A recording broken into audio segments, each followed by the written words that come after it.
Hi, I'm Andrew, and welcome to the Scottish Basketball Podcast. Here, I'm going to chat the senior game with players, coaches, officials, and the back office. I'm going to find out more about their own experiences and what might motivate you to seek out your own, all to inspire and improve the state of the game at home. Access to the podcast episodes will always be free. Please consider contributing what you can when you can. Any contributions, however small and infrequent, are very helpful and always very much appreciated.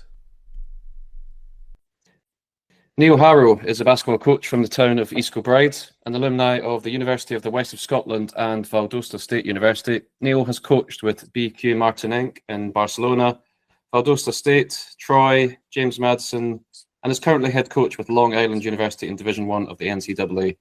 Neil spent the 2024 season, his first in the professional ranks, as an assistant coach with the Los Angeles Sparks of the WNBA. Neil is here to talk about that season. Hi, Neil. How are you? Good, thank you. Your role with the Sparks was announced on March 27th as part of a coaching setup that included head coach Kurt Miller, who's a very experienced and renowned head coach, who's returning for his second season at the Sparks. You're joined by fellow assistant Camille Smith. Similar to yourself, it was her first year, as well as Nola Henry, Steve Smith, and Daniel Viglione, who all returned from the previous year. You had worked with Coach Miller before. You scouted for him for the past 3 seasons. What was the process of Coach Miller bringing you into the coaching team across the country from a D1 college in Virginia to Los Angeles, California? What did he need you to bring, and what were your expectations coming into the role? Good question. I think first and foremost, he obviously needed someone that could fit in with him, because it's not just about bringing people that can help you do your job, but it's about finding the right fit. And I think getting to know him over the last however many years, building trust and just getting to know each other, helped form a relationship where he felt good that I was the right person rather than just the right coach to join his staff. And it's such a stressful environment that I think having the right people is just as important as having the good coaches. So I think just partially proving my worth as an advanced scout for him and showing him I knew what I was doing. I really do think it was the staff he put together, not just me, but the staff he put together was a big intangibles thing, people that had his back, people that he could work with, people who he wanted to go through this battle with. This is hard. It's really hard, and I think those things were really important to him. And then somebody that just loved the league. Like, I love the league. I love women's basketball. I'm passionate about the league. I'm passionate about that goes into it and the growth of the league, and those things are important to him. Training camp began on April 28th, preparing for the start of the regular season on May 15th. It's a very short turnaround. I think it's the shortest off-season in WNBA history. So you've got a training camp roster, which is a mix of players who are already signed, some who will make the team, and some that ultimately won't. Talk us through the differences maybe in preparing that team compared to what you'd experienced in D1. What was the focus in terms of implementing systems of offense, defense, and the style of play of Coach Miller? And then what was your role as a coach and how you expect to deliver in the first few weeks? Night and day difference between college and pros. I think in college, we have a preseason, summer workouts and preseason where you get to, start to sprinkle in your foundations of things, and that takes a while. And you've got 8 weeks in the summer, and then they usually go home, and then they come back and they've got a couple of weeks, and then you have 30 practices spread across 45 days or whatever in D1, and you still don't feel like it's enough. And then you fast forward to the pros, and you have, how many days did you say it was? I mean, it's 18 days or something. 12 practices or 12 practices in 18 days or something similar. And the biggest takeaway that I have is how amazing the women are at retaining information and applying it. we'll cover how we're guarding different types of screens, and we'll cover it one day for 10 minutes, and then we maybe recap it the next day, and that's it. Whereas at D1, you spend months trying to guard a flare screen, months trying to guard stagger screens. But in the pros, it's like, hey, we're doing this on flare screens. That's our base defense on flare screens. We can adjust it later on based on personnel and scout report specific. But hey, this is our base defense. This is how we want to guard flares. Let's do it live for 3 minutes. Bing, bang, boom. Okay, same drill, but now we're going down screens. This is how we really want to emphasize how we're guarding down screens. Bang, bang, boom. 3 minutes. Okay, stagger screens. Bang. And that's it. They get it. They get it. And it's amazing the level of speed that they can just understand, retain, and apply. So it's night and day. Their basketball IQ is off the charts, and their ability to just do it. And then obviously, like I said, and then you get to the second game of the season, and in the preseason you said we're gonna guard down screens like this. Well, in this game we have to guard them different because of her.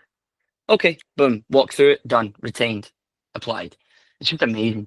So that's the biggest difference is they get it. They listen, they understand, they apply, and you can just go at a speed that's just impossible at the college level. It's not even close. So I think we also had two options. Do we throw a lot at them in that tiny window and see what sticks? In terms of the playbook, I think our playbook 80, 90. Did it get close to 100 maybe? Different plays or different wrinkles. And we had, do we throw 40 to 50 at them in training camp and see how much they can retain and really challenge their ability to retain? Or do we try and get really, really good at 8 things? And ultimately we chose to throw a lot at them. We threw 40 plays at them, I think, probably before the first real game. And they responded well. So really, really different. The whole process was really, really different. And then, of course, it took me, first year in the pros, it took me a couple of training sessions to really find my voice and find my feet. And then, but you have to find it fast, because if you wait 5 practices, that's almost half a training camp gone. So you have to, Kurt really encouraged me to go, find ways to coach, find ways to talk to people, find something to say, find something to correct. Totally in the deep end. We don't have time for new coaches to wait and see. Get in it, jump in the deep end. So yeah, it was like 0 to 100, which was good. It was good. The team played 2 preseason games in that training camp. You've recorded wins against Seattle and Phoenix. There must have been some confidence at that point that the team was building in the right direction. Do you remember what adjustments, if any, the coaching staff made after those 2 games? What did you take from those early performances, if not the emphasis on results, as the team is not settled yet? I think it was really different because your goals in your exhibition games are not necessarily the same goals as you have in the season, because at that stage you still have 4 or 5 players on your roster that you need to cut. So, for example, if I have an 8-year vet, she's not playing 38 minutes in a preseason exhibition because I know what she can do. I need to sprinkle in these people that I haven't seen play in a real pro game before, because I need to test them and see what they can do. And then there's also players that you probably know that are probably not going to make it, and you want to give them 3-4 minutes, because this might be the only chance they ever get. So you want to give them a chance to get a few game minutes under their belt. It'll be a memory they'll remember forever. So yeah, you want to win your exhibition games, but you're not playing your starters big minutes in exhibition games. You're maybe not showing all your playbook. So I think confidence, absolutely, but definitely a perspective from the coaching staff that that it's not necessarily going to look the exact same in a week's time when you're playing for real. I mean, there's staffs out there that don't play their vets at all in exhibition games. Because why? Like, why risk an injury? Why take minutes away from someone who's trying their best to make the final roster? So, I think I think there was a cautious optimism. I don't want to speak for the rest of the staff, but I think it was good because like any practice of winning a game is good. The games were close, so we got a chance to, Kurt had the chance to get in timeouts and draw some stuff up and see if we could execute out of a timeout. So like really, really good experience, but not necessarily totally realistic for the 40 games that are gonna be about to show up. Another part of the exhibition game was like we actually got to play in Canada, and we had Kia Nurse, a Canadian player. So the chance to play and get on a plane and go to Canada and play. This was before the WNBA announced that Canada was going to add a team in Toronto, and we got to play in front of a sold out Rogers Stadium. I think 18,000. It was rocking. The league did a really, really good job of putting that game on and marketing the game, and it sold out really, really fast. And that experience was unforgettable. So yeah, hopefully that answers a little bit about those two preseason exhibition games. The final roster was announced May 13th, with the Mhm. first regular season game scheduled for May 15th. When we look at those early season results, you played 3 games in 6 days. Game 1 versus Atlanta, you were tied after 3 quarters, and then you go on to lose by 11. Game 2 in Vegas, you're up on 3 quarters of the game, you lose the second quarter by 11, and you lose the game overall. And then game 3, you're down at halftime to Washington, and then you mount a comeback and you win the game by 2. So talk about maybe any areas of optimism or concern you and the coaching staff had when you're viewing the roster in competition for the first time. Obviously, the 2 defeats and then the comeback win. What did you do that maybe unlocked a tactical or mental change that resulted in the comeback for that first win in the third game? I think I think there was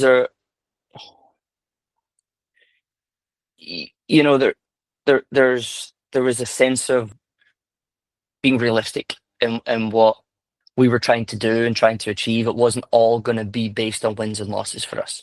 With a young team, 2 really exciting draft picks, top 5 draft picks, some players coming back from injuries, just different things. We were still a fairly inexperienced roster, and a roster that had previously gone through so many injuries. So were we walking into the season saying, "Hey, can we win 30 games? Hey, can we?" No, it was like, let's early on set the foundation and the standards that we want to compete with, and let's see if we can compete for a playoff spot. Right? So you go into that first game and you're playing Atlanta and you feel like game 1 you could maybe steal one, fell a bit short. But then you go into a Vegas game where they have four Olympians, Team USA Olympians in the starting 5, and 4 or 5 All Stars on the team, and you're behind. You're behind in talent. However you want to say it or not, you're behind in roster caliber, whatever you want to call it.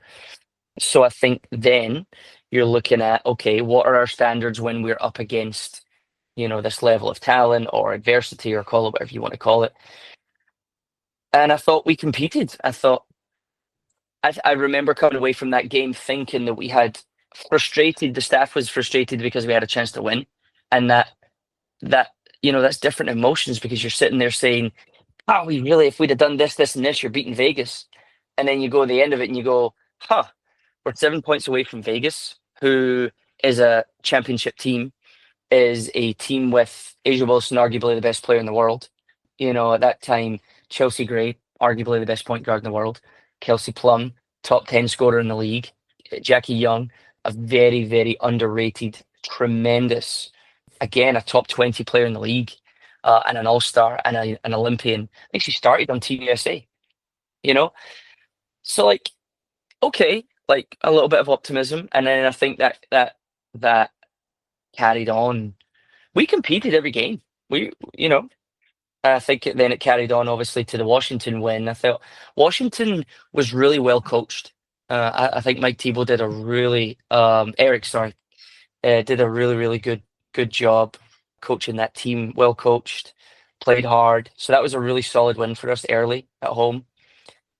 But yeah, I think those first three games were like, yeah, you go 1-2, but you're left with some optimism because you were competitive. May 24th, home versus Indiana. You're playing on national TV in the midst of the WNBA explosion in front of what will be your biggest attendance of the season, the first game of the season at the Crypto Staples Center. As someone involved in and a fan of women's basketball in the States for a number of years, what was the impact of Caitlin Clark on the 24 WNBA season? And then in terms of the game itself, what is the scout on Clark? How do you set up a team against her and the Fever? And did you feel you achieved that in that game? The impact of Caitlin is huge, absolutely huge. Not to diminish the impact of other great players. You're seeing the impact of Paige this year. You're seeing, the impact when Asia come in the league. You're seeing, you see the impact of so many just amazing young players that take the league to level. But Caitlin's impact is unmatched in a lot of ways. The excitement and the attention and the revenue she brought to the league is undeniable. And she's every bit as good as advertised. She is amazing. And I think the scout report going into it was really, really difficult because what people don't understand is she is every bit as good a passer as she is a scorer. So, if you trap, if Christy Sides did a good job of setting up the offense to where they're setting drag screens in transition really early. So like just as she's coming over half court at speed, you're dealing with a drag screen, which you don't want to switch because then you're allowing Caitlin to isolate against the post player. It's probably too high and early to trap because then you're so spread out. But when the ball comes out the trap, which she does a really good job. She's a very willing passer. Caitlin is not a greedy player at all. Very willing passer. So you're saying, okay, well now we're trapping her almost standing at half court. The ball's coming out, and now you're allowing them to play 4-on-3 downhill in space, which is not good. You can't hedge. You can't hedge a drag screen because you're not going to be in position in time. And again, then she's spreading you out and getting out. So you're sitting there saying, well, what the hell do we do? So we played around with different things, and we changed. We played them 3 times, and we played around with different ideas on that initial drag screen. And then you can do different things on ball screens in the half court because then it's slowed down and you have time to communicate it and you know it's coming and you're not as spread out because now the screen is on the 3-point line or close rather than up at the logo. But I mean, you spend hours of film, hours of talking to people, hours of, oh, what did people do in college that was successful? And then there's so many different things that you have to talk about. And then ultimately you just do your best because she's a great player. But there's also great players around her. So you have to pick your poison as like, okay, are we going to let Caitlin create in drags, and do we want her to be more of a scorer? Or because think about it, if she has 35 and 2 assists, right, she's responsible for, say those 2 assists equal 5 points, right? Then she's responsible for 40 points. But if she has 24 and 12 assists, then she's responsible for a ton of points. And this ball screen coverage that we're talking about, she gets the ball out to Leah Boston, who again, as a post player, is a really good passer and a really good downhill threat. There's so many different factors that you have to consider when going into a game. You're like Caitlin Clark, like Beckers. these ball handling guards that are all really, really dangerous and willing passers as well as scorers. So yeah, there was a lot of sleep lost on that. And then of course most of us had never played against her live. So film is one thing, but then when you go live, it's you know, you get a different feel. And but ultimately we beat them once out of three. So I think, you know, I think we did enough to keep them off balance to at least get them once. Prior to the Olympic break, the team would fall to 6-18, playing 24 games in Mhm. 62 days. Of the 18 losses, 4 were 5 points or less, and 14 were more than 5. He had some very well documented injuries, which we'll talk about in a moment. When the team was losing, how did the intensity of the schedule and the travel impact on your ability to coach and make changes? And during that time, how did the responsibility to improve the results fall between the players and the coaches? So first of all, the schedule was really tough on everybody. I think we played 11 straight on the road in 23 days or something. So most of your games, you're going two games in 60 hours. Really, really tough. And then you're flying across the country. You know, you could be in Dallas one day and New York the next. That's a 3.5 hour flight. So just the schedule really came at that road trip came at a really good time for us. So many injuries. And it's just, you know, these pro leagues, whether it's football, basketball, NBA, WNBA, these pro leagues are, you have a few people that are the big name people that you rely on. And if they get hurt, you're so handcuffed in terms of what you're able to do. And of course, everybody else on the team is really, really good players, the best players in the world. So yeah, they step up. But you know, these names that they're getting paid what they're getting paid because they can do what nobody else can do. You know, you just saw a really good example. Halliburton goes down for the Pacers in Game 7, and like, well, when that's your guy, you turn to the bench and you say, "Well, we don't have another one of him." That's why he makes what 35 million a season, you know, for the Pacers. You know, it would have been the same way if SGA goes down for OKC. You don't have another SGA, and you're just waiting. You know, so I think we were just we were already at a little bit of an experience and roster deficit. And then when you put together all those injuries, I mean, we led the league in injuries 2 years in a row, and it just make then you put all the road trip and stuff. It just makes for a really, really tough ride. And yeah, there was obviously like, you know, there was obviously at that level you're getting paid to win. So nobody really cares that you have injuries. Your job is just to find a way. And ultimately, I'm actually proud of the job we did. I think Kurt Miller is amazing. I mean, the guy's amazing. He's an amazing basketball mind, but he's also a really good. He has a really unique ability to get his players to compete. I mean, he's super competitive, and they compete so hard. And we actually performed pretty well in a lot of those games. But again, you're going up against teams that are healthy, home, and at times just more talented as well. And that's the bad combination. We just couldn't get over the hump in so many of those games. But I will say this: I want to make sure at some point I just say how fortunate we are because we had great people on that team. Those players were just tremendous women, just tremendous humans. And that made it bearable. You know, when you win games and you've got problems behind the scenes, when you lose, I'm sorry, if you lose a bunch of games, you've got problems behind the scenes, that can make it a really bad ride. We just didn't have that. You know, our rookies were great. Even when Cam got hurt, her attitude's amazing. Our vets, Azaredi, Erica, like just great people. Kia, great people.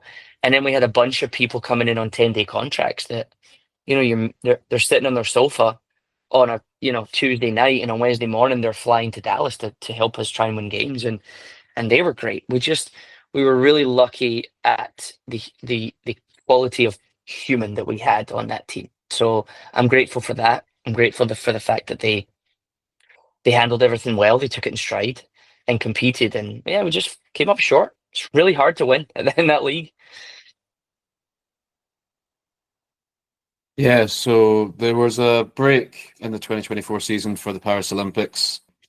You, as mentioned, you'd already lost two really key players to season-ending illness and injury, and number two pick Cameron Brink and Lexi Brown.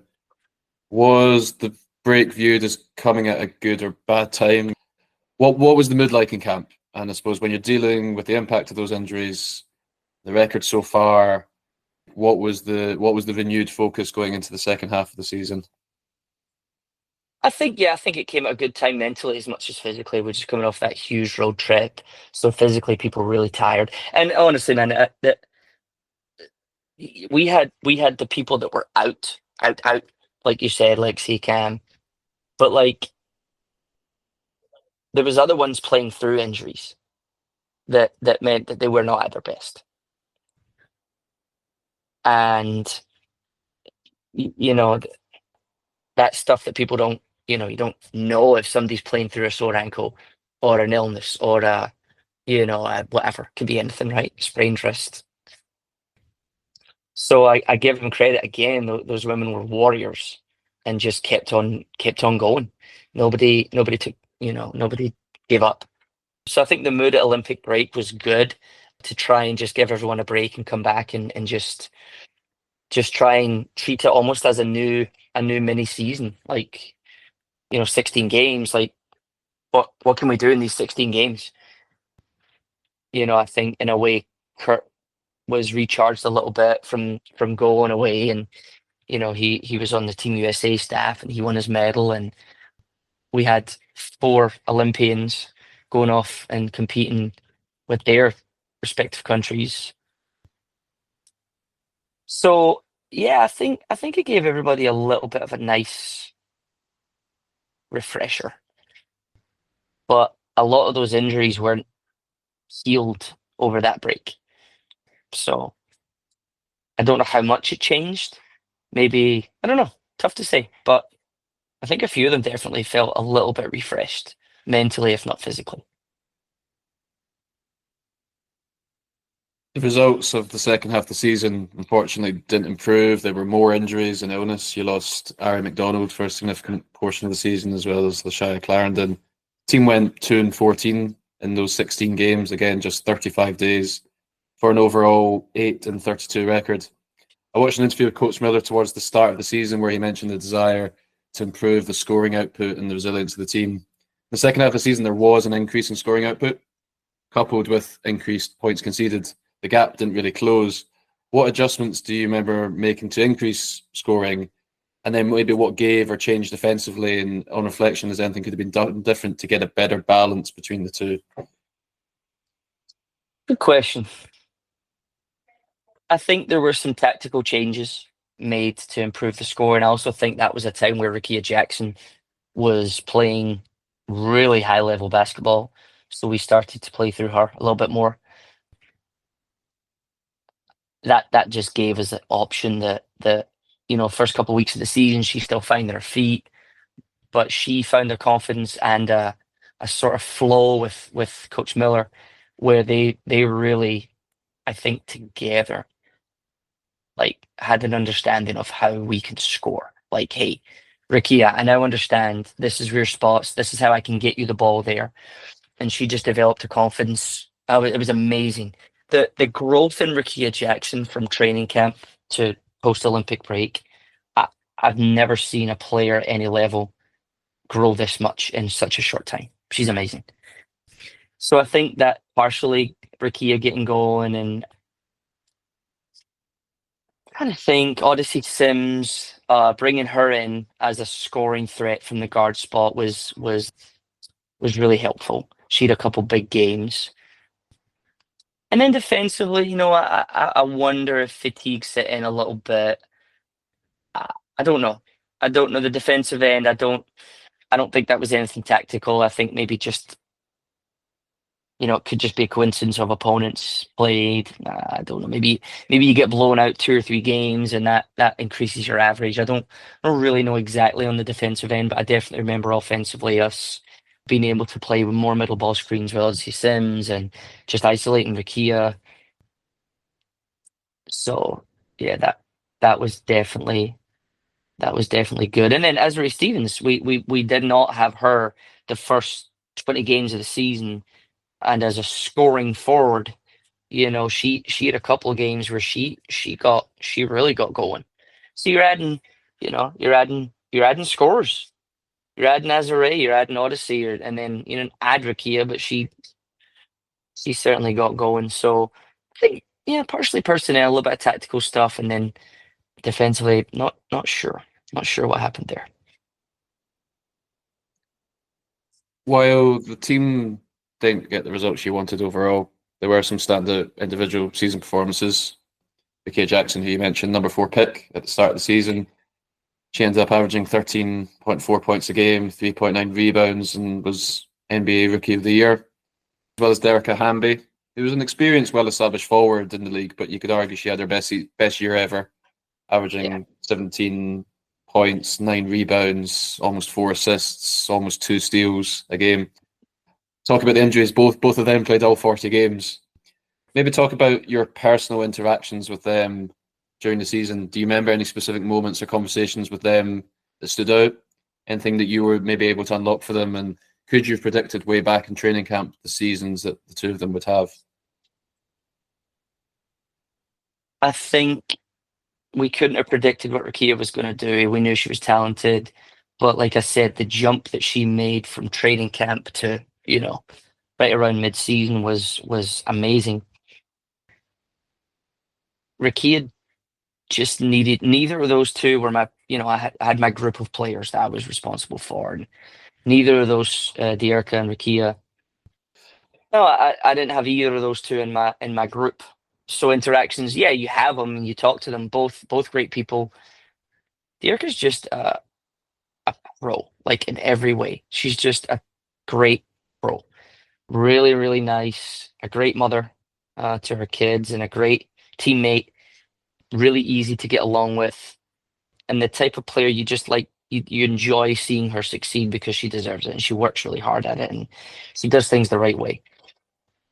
She's reliable because she's dependable, because she's reliable is what I meant to say, because she shows up every day and gets to work. There was days where she was really hurting and could have sat out of training, and she just went to work. She just got warm and just did what she had to do, didn't complain. So she was amazing, really, really good example for everybody. And then Rakia, I was just in awe of watching her growth. Like again, she was a good to be around. Came in and just wanted to be good. Just wanted to be good. So I think it took her a second to get adjusted to training camp with all this new stuff getting thrown at her. But I give her credit, man. She was quiet and just absorbed, and she would ask questions quietly and absorb, and it was like it just all seemed to click. So I give her credit because it obviously, like, it's not easy, and coming in with all this expectation, and she handled it, man. She's a hooper. She is a hooper. To finish, how do you look back on the 2024 season, your first in the professional ranks? What did you gain most from the opportunity with the Sparks? Who did you learn from? And how do you think this season will serve you in the future as a head or assistant coach in the college and professional game?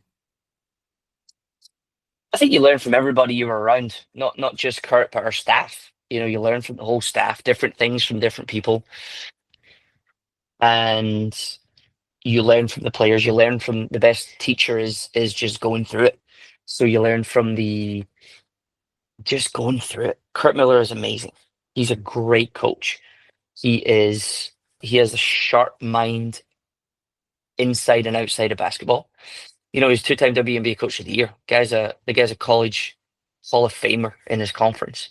So the amount that you learn from him is, I wish I could just have recorded everything and just listened to it over and over.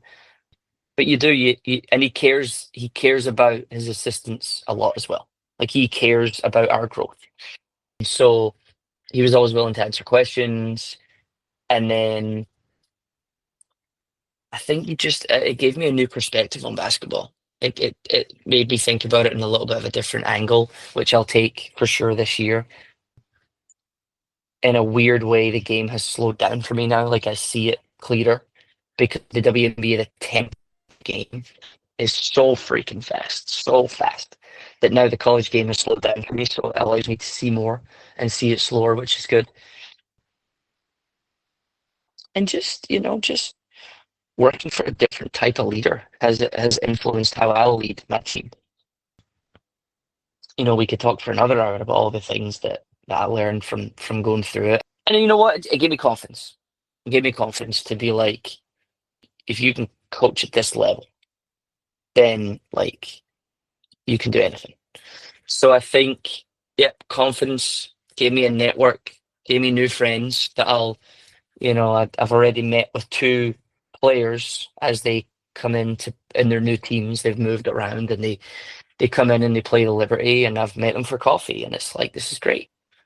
So just meet new people, experience, like you said, you're playing in Vegas in front of sold out crowds, celebrities, and all this stuff, and you're playing against Caitlin Clark, and it's every time she makes a shot at home, the place goes crazy. You're playing in the Barclays Center in New York, which I now live 4 blocks from, and it's like it's just the most amazing experience. And even though it was short, I'm so grateful that I got to do it. And yeah, it's something I'd like to do again one day. I would like to get back to the league one day when the time is right. And I'm proud of the league as well. It's growing so well. So yeah, it was a great experience despite the record not being what we hoped it would be. But that's pro sports. Neil, thank you very much for your time today. Pleasure. Anytime. Glad to be on.